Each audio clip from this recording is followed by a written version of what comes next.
بله مهر الشنگال ببینین سر چند مجاران او بابت کو سخت کرنا ناستمان بار شهرستانی ما میوانه کلها استودیا کلسان 24 سعود مستور و برای گشتی کاروبار زدیان وزارت اوقاف حکومت حرم کردستان ما مستعد و گلپ خیر هاتی امی دست که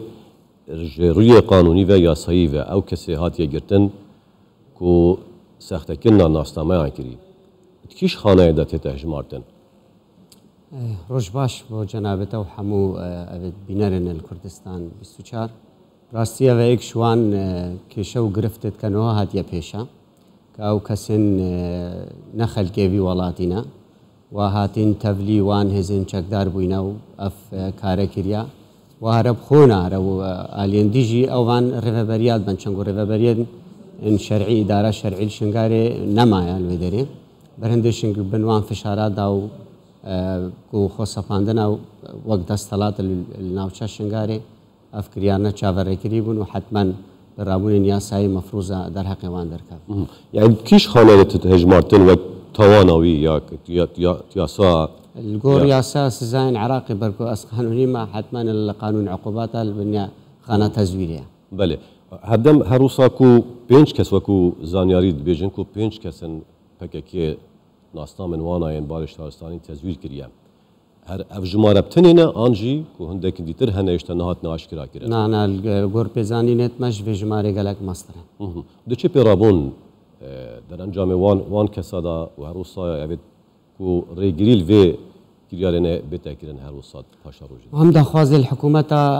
يا هم خو جهان باريس جهانين وقت كينو حكومة بغداد كين كو اف وضعي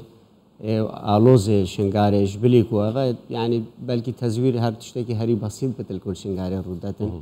جبر کو ناوچه کو کی شنگاره کو اور حاج گرافیا بسيط هفت هشت هزين چقدار الودري دست حالات من معقول لينا برهندشان دعوت كين الحكومة بغداد كما سيا ركفنا حكومة هرميل قال حكومة بغداد بو آساي كرنا وضعي شنگاره افان ديار دين كريتين كو تأثير جغرافية سكانية خلق شنگارت. مرب چه بوجبو کو سخت که نوان ناس نمایا تگوتی کو هندک دیترنجی ها جماروان کسان. ام بجين وقت اف نخل که اوه ناوچه نهاتین خوصا پاندیل سروی داری. او بجين نخل خلقه اوه ناوچه نو ریاوان کارن تزویرین آشکرا ده خوصا بینن سرماتا. تا اما جب رکفتنا شنگالی کرتنا برا حکومت حرمه و بغداد دا نکات چرا وش دا چه آز دا گشته کیره مخابنا و پشتی بورینا يعني نزیک 2 ساله او رکفتنا ما پشتوانیا نتوی نگرتی هاتیا درست کردن و نویسین و او برگو خالنت ده هاتین حمود برجوان یا خلق مدانه کو جیانب او جیانا آواربون بداوی بینن لمخابنا وضع آلوز شنگاري ونبونا إرادة جدي الحكومة بغداد كو أو أركب الفرسات يجب جيكرنا في الركف نستوي بداية برينو كا سرك وزير مصطفى كاظمي تقولي أو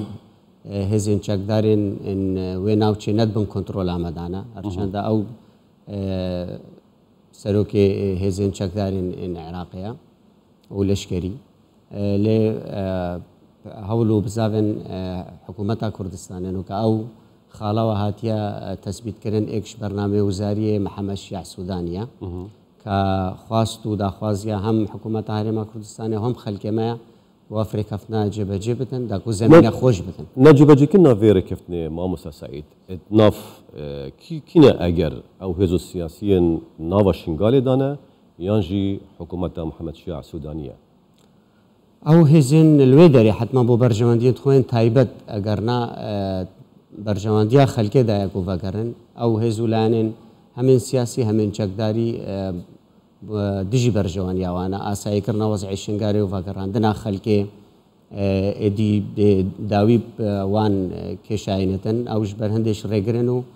بري دوهي قربان ديما بداوي هات كوما حمو او آليان سياسي وحتى چكداريش داخواز كربون كبين گفتگوی بکن الگل اوان آلیت تایبت من ناف خلق ما کمالگاه ازدی و تایبت شنگاری دا کارک چاره که بینن بوی موضوعی لام خابن پرانیاوان نه آماده بون حاضر بن جنگو نبین حل بتن او کشا شنگاری و نبین خلق vەگەڕینە سەر ماڵ و حالت خۆ و سەرکارێت خۆ و داویە بژیانە ئاوارە بووین ئەگەر ناوان چ بەهانە نەبوون و بەشداریت کۆربەندەکە سەرتا سەریە ئیزدیانەکە بله هەلویستی سەرۆک وەزیرن عێراقی محەممەد شیع سوودانی دەربارەی یعنی وان